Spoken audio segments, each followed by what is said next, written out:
கன்னிவாடி வனப்பகுதியில் எரிந்த நிலையில் பெண் சடலம் ஒன்று மீட்கப்பட்டிருப்பதாக முக்கிய செய்தி வெளியாகியிருக்கிறது. இது தொடர்பான கூடுதல் தகவல்களை எமது செய்தியாளர் வழங்கிட நாம் கேட்கலாம்.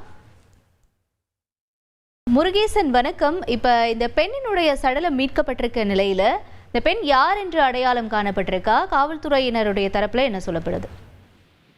திண்டுக்கல்லை அடுத்த கன்னிவாடி வனப்பகுதிகள் அடர்ந்த வனப்பகுதிகள் பாதி உடல் எரிந்த நிலையில் ஒரு இளம்பெண்ணுடைய உடல் கண்டெடுக்கப்பட்டுள்ளது.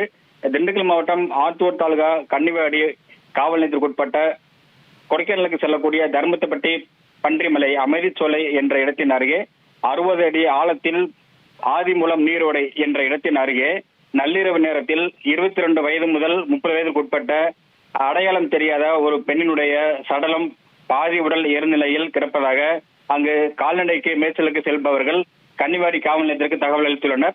உடனடியாக கன்னிவாடி காவல்துறையினர் சம்பந்தப்பட்ட வனப்பகுதிக்கு சென்று அந்த பாதி உடல் எரிந்த நிலையில் இருந்த சடலத்தை மீட்டு பிரேத பரிசோதனைக்காக திண்டுக்கல் அரசு மருத்துவக் கல்லூரி மருத்துவமனைக்கு அனுப்பி வைத்துள்ளனர். இறந்த பெண் யார் என்பது தெரியாத நிலையில் கன்னிவாடி காவல் நிலைய காவலர்கள் விசாரணை செய்து வருகின்றனர்.